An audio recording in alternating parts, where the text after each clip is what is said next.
coração não vê o teu cuidado, se eu não consigo ouvir a tua voz, ainda assim confiarei.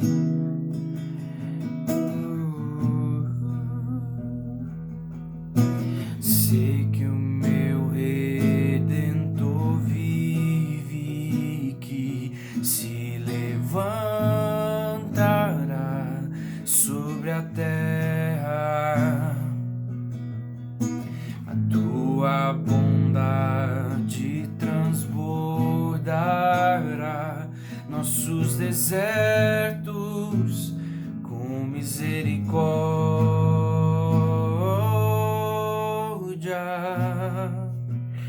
Tua forte mão guarda os meus dias, mesmo sem te ver.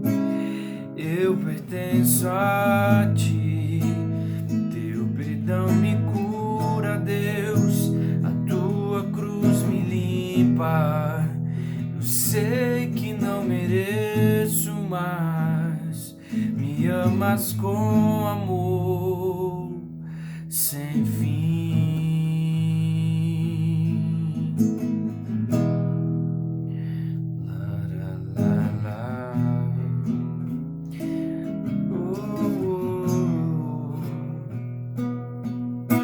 Sei que o meu Redentor vive, que se levantará sobre a terra. A tua bondade transbordará nossos desertos com misericórdia.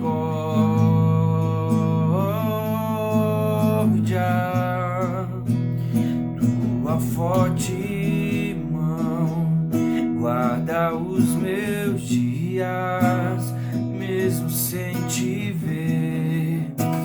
Eu pertenço a ti, teu perdão me cura, Deus, a tua cruz me limpa. Eu sei que não mereço, mas me amas com amor sem fim.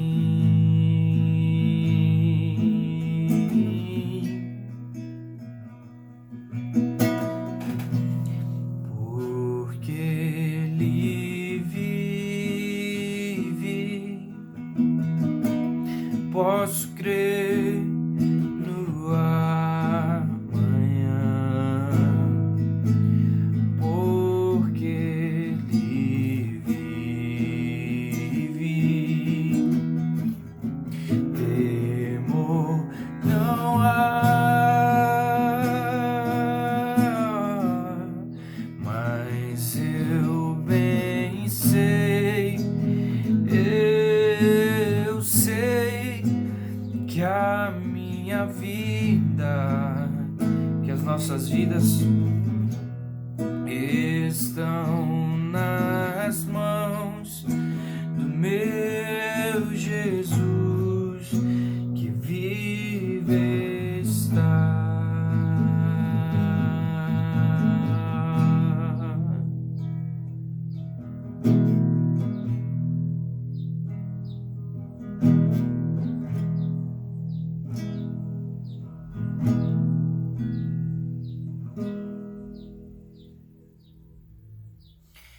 Bom, espero que vocês estejam bem.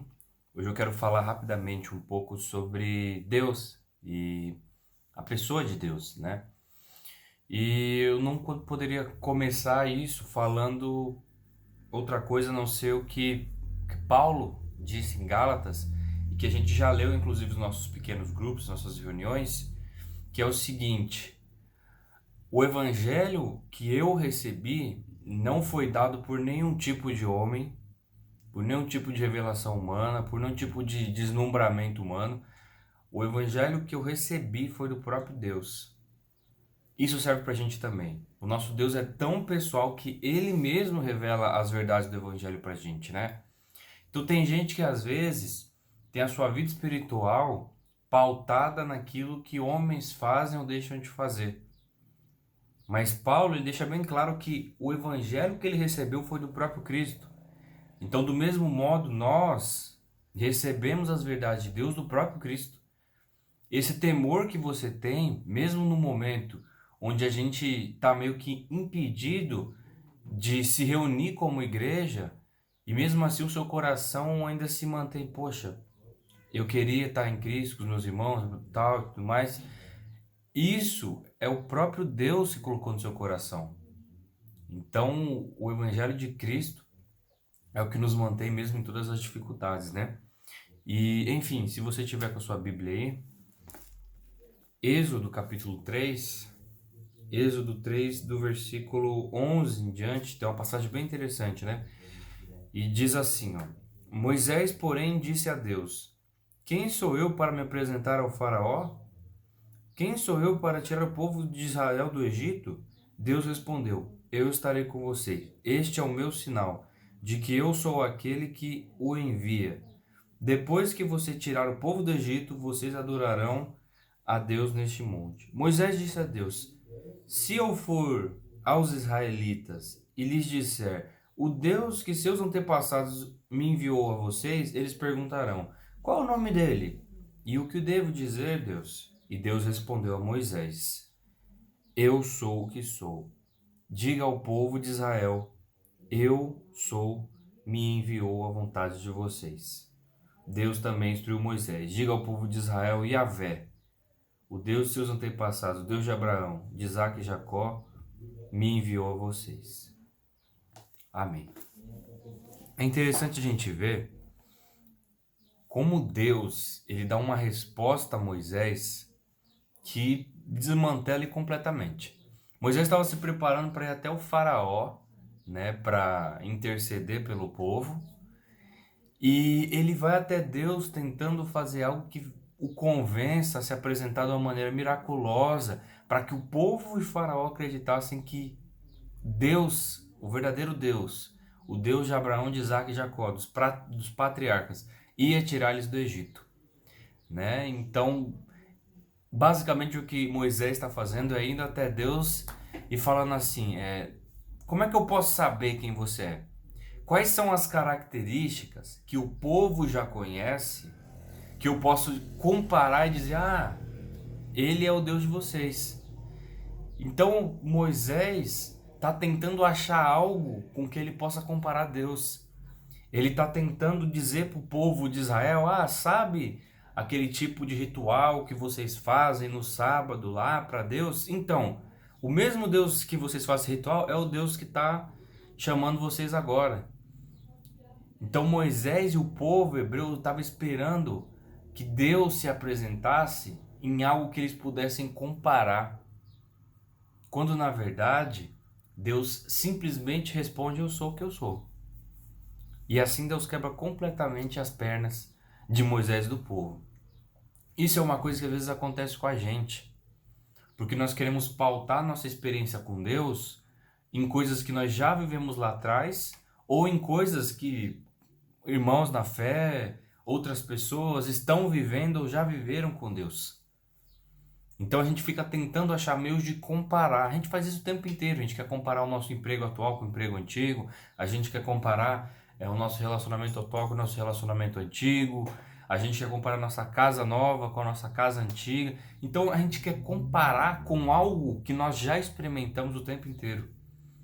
E o que Deus está dizendo para Moisés, o que Deus está dizendo para a gente é: eu sou o que sou. Eu não tenho nada nesse mundo que possa comparar a mim. Se você está achando, Moisés, que eu vou dizer para você, me compare com tal coisa, para o pessoal entender quem eu sou, Deus está dizendo, não, eu sou o que eu sou. Eu sou completamente diferente. Eu sou incomparável.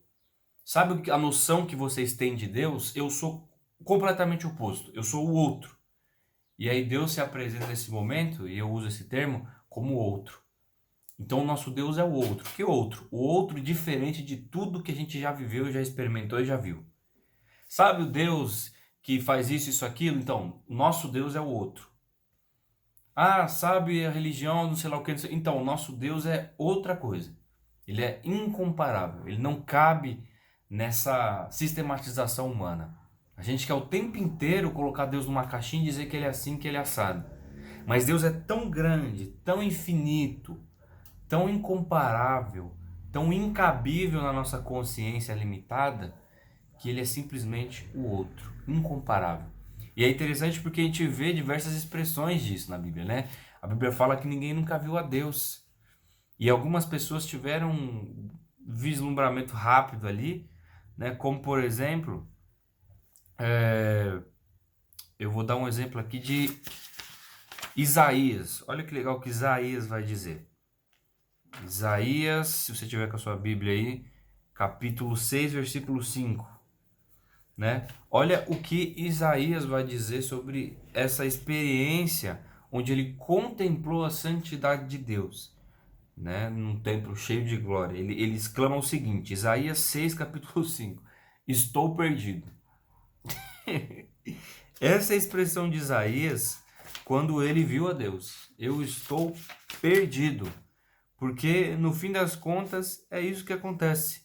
Quando nós estamos diante de um Deus que é tão grande, mas tão grande e tão diferente de tudo que a gente já viu, que a gente se perde.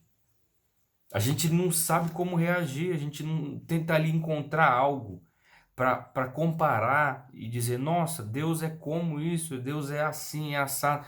E você não consegue.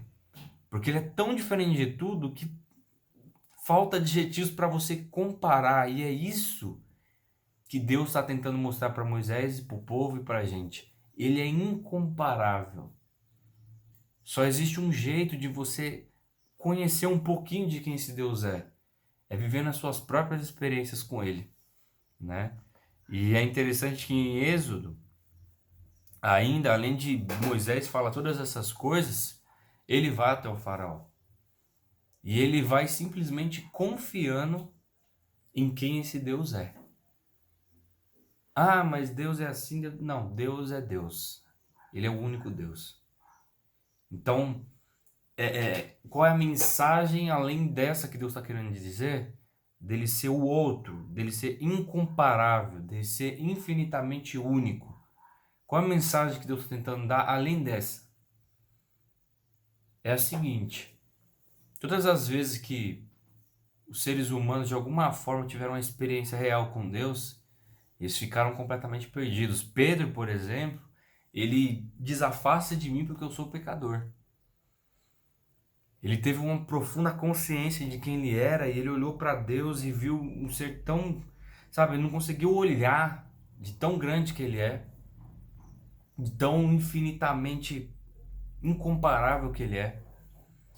E mesmo assim, mesmo esse Deus sendo tão longe, tão distante da nossa capacidade de entender ele, ainda assim ele se apresenta a cada um de nós, ainda assim ele quer cuidar de cada um de nós, ainda assim ele nos convida para caminhar com ele. Então nós temos um Deus completamente diferente de tudo que a gente já viu, de todos os dogmas religiosos, de todas as sistematizações que as pessoas inventam. E ainda assim esse Deus, ele se apresenta a nós, vem até nós e quer se relacionar conosco. E eu te faço uma pergunta: quais foram as experiências que você já teve, que você já viveu com Deus? Saiba que essas experiências são incríveis, são maravilhosas, mas creia que Deus tem algo novo para você. Creia que Deus vai mais uma vez surpreender você e te ensinar coisas que às vezes vão parecer simples. Mas Deus é o Deus das coisas grandes e das coisas simples também. É o mesmo Deus que age em todas elas. Então esse é meu recado. Lembre-se que Deus, ele não pode ser comparado com as coisas que nós já vivemos, porque ele é infinitamente maior. E ele é completamente novo a todas as manhãs. Assim como a palavra de Deus se renova todas as manhãs, as maravilhas de Deus se renovam todas as manhãs em nossas vidas. Então reconheça que Deus, ele é completamente incomparável. Ninguém nunca vai conseguir provar Deus cientificamente, porque Deus está fora da capacidade humana de explicar. Mas saiba que ainda assim, esse Deus infinito, em graça e misericórdia, continua se aproximando de nós, mesmo nós sendo que nós somos. Então que nesse momento difícil, onde a gente sofre um pouco com essa dificuldade de não poder nos reunirmos como igreja e ficamos entre esse dilema, vamos nos reunir como todo mundo está se reunindo. E também, poxa, a gente fica, poxa, mas a gente pode ser de alguma forma negligente, colocar alguém em risco. Sabe que esse coração, um coração que agrada a Deus. Porque Deus não habita em templos, Deus habita nos nossos corações. E esse Deus não depende de nada a não ser dele mesmo para fazer maravilhas em nossas vidas. Então não tente comparar a sua fé, a sua experiência com Deus com coisas que estão acontecendo lá fora. Lembre-se sempre de que Deus é. Ele não existe, ele não começou, ele não vai terminar, Deus simplesmente é. Ele não existe. Quem existimos somos nós, porque nós fomos criados, então nós passamos a existir. Deus não existe, Deus simplesmente é. Desde que as coisas começaram, ele já estava lá. Ele é incrível, ele é o Criador, ele é o nosso Deus. E ele quer se relacionar conosco todos os dias. Guarde isso no seu coração. Amém? Vou fazer uma oração rapidamente aqui, pedindo para que Deus cuide da nossa nação, cuide de cada um de nós, das famílias, e nos ajude a ser firmes nesse momento tão difícil e nos ajude também a nos reencontrar mais uma vez, seja nós, Boas Novas, comunidade Boas Novas, ou seja com qualquer outro grupo, se você se sentiu bem, encontrou uma comunidade, enfim, onde quer que nós estejamos, que nós nos encontremos com Deus, com esse Deus que é o outro, diferente de tudo que nós já vimos. Amém? Pai, agradeço pela vida de cada um, agradeço por nos amar, mesmo sem merecermos, e te peço que o Senhor continue cuidando dos nossos corações. Esse é o desejo do meu coração. É experimentar todos os dias um pouco mais daquilo que o Senhor tem preparado para mim. Me ajude a nunca tentar colocar o Senhor numa caixinha e tentar dizer que o Senhor é isso, que o Senhor é aquilo. A tua palavra nos instrui sobre muitas características e atributos seus, né? Que nós podemos sim usar e experimentar e apresentá-lo a partir disso. Mas que nós vamos fazer como Natanael. Estava tentando encontrar formas de comparar Jesus Cristo. E aí o seu amigo disse, venha e veja. Nós precisamos ver, nós precisamos experimentar. Porque a forma como o Senhor se revela é completamente única para cada um de nós. Nos ajude a nos manter firmes, mesmo no meio das nossas limitações. E a crer que o Senhor tem o melhor para nós. Te agradecemos por tudo. Amém.